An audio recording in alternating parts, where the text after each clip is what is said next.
in this video second of the same chapter 9.1 of today's।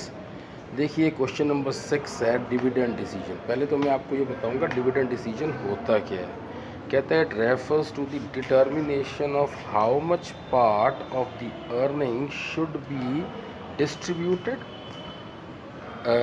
on the way of dividend and how much should be retained for meeting day to day अपना future needs.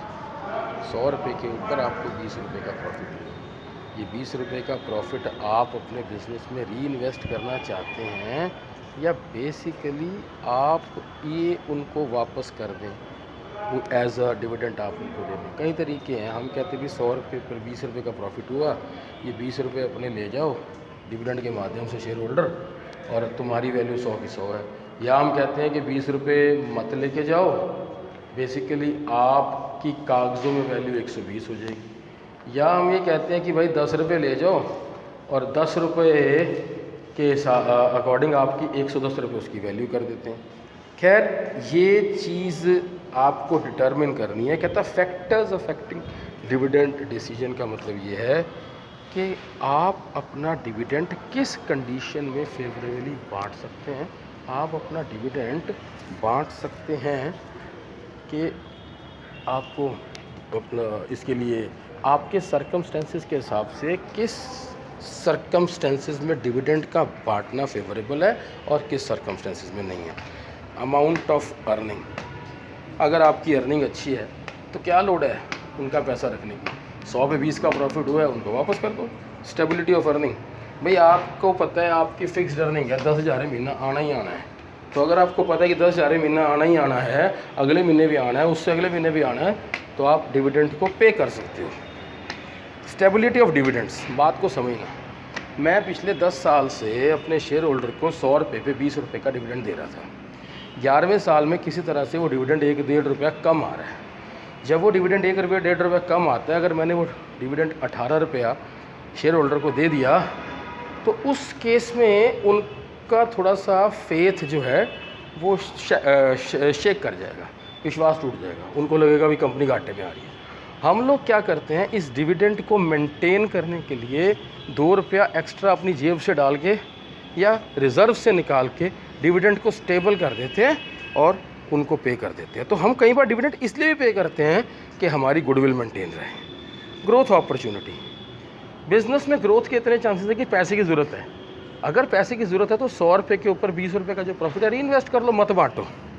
Cash flow position, आपकी cash flow position अगर अच्छी है तो dividend को रखने की क्या ज़रूरत है। जो प्रॉफिट आया बांट दो, भाई अपने पैसे ले जाओ एज ए डिविडेंड, हमें ज़रूरत नहीं, हमारी कैश फ्लो पोजीशन अच्छी है। शेयर होल्डर प्रेफरेंस, आप लोगों की कंपनी में कुछ शेयर होल्डर्स ने इन्वेस्ट किया हुआ है। कुछ लोग ऐसे थे जिन्होंने आपकी कंपनी में इन्वेस्ट किया था सट्टे के रूप में भी, मैं तो 100 के बदले 1000 का प्रॉफिट ही लेने के इच्छुक हूँ। और कोई ऐसे लोग थे कि 100 रुपये पे 20 रुपया अगर उनको मिलता था तो बेसिकली उनका लाइफ लाइन चलती थी, उनके घर का चूल्हा चलता था। ये कुछ शेयर होल्डर थे भी, 1000 शेयर होल्डर ऐसे थे, 1000 ऐसे थे। आपने देखना है कि आपकी कंपनी के मैक्सिमम शेयर होल्डर्स किस तबके के हैं। अगर वो बेसिकली आप उन डिविडेंड उनका एक नीड है, उनकी डेली लाइफ का एक नीड है, तो आप उसको बांट दो। कहते हैं उसके बाद अपना in this particular case taxation policy. कई बार क्या होता है जब हम डिविडेंड बांटते हैं तो हमें कुछ परसेंटेज ऑफ टैक्स, जैसे कि 100 मतलब किसी के लिए 20 रुपये डिविडेंड निकला तो 10% हमें बेसिकली गवर्नमेंट को पे करना है और 18 रुपया शेयर होल्डर को डिविडेंड जाएगा।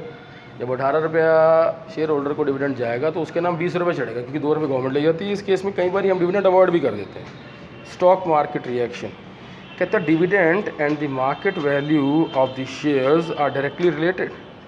It means that if the dividend is declared as higher rate it is considered to be a good news as the share price increase. हमको पता है अगर डिविडेंड हम बेसिकली ज़्यादा डिक्लेयर करेंगे तो मार्केट में फेथ बढ़ जाएगा, लोगों का रुझान आपकी तरफ हो जाएगा और शेयर प्राइस बढ़ जाएंगे, तो हम इसलिए बांट देते हैं। Access to capital market, loan बड़े आराम से अवेलेबल हैं, तो क्या लोड है 100 के ऊपर 20 रुपये रखने की। जो डिविडेंड आया बांट दो। लीगल कॉन्स्टेंट ये कहता है कि आप अपनी कैपिटल में से, अपनी जायदाद में से डिविडेंड को नहीं बांट सकते, आपको प्रॉफिट में से डिविडेंड बांटना है।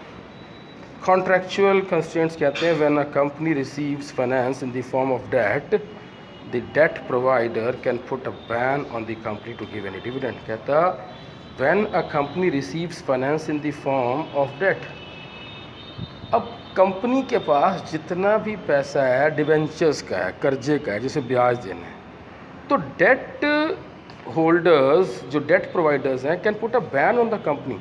डेट वाले बंदे कहते हैं भी मान लो 100 बंदों ने मेरे में डिवेंचर्स के रूप में पैसा डाल रखा है, जो भी डिवेंचर्स के रूप में पैसा आता है तो हमको लगता है अगर हम इसको री इन्वेस्ट नहीं करेंगे तो कंपनी को प्रॉफिट नहीं होगा, प्रॉफिट नहीं होगा तो कंपनी ब्याज दे पाने में सक्षम नहीं रहेगी, तो वो कई बार वो बैन लगा देते हैं भी आप ये डिविडेंड को मत डिक्लेयर करो। These are some of the conditions why a dividend is paid on what sort circumstances.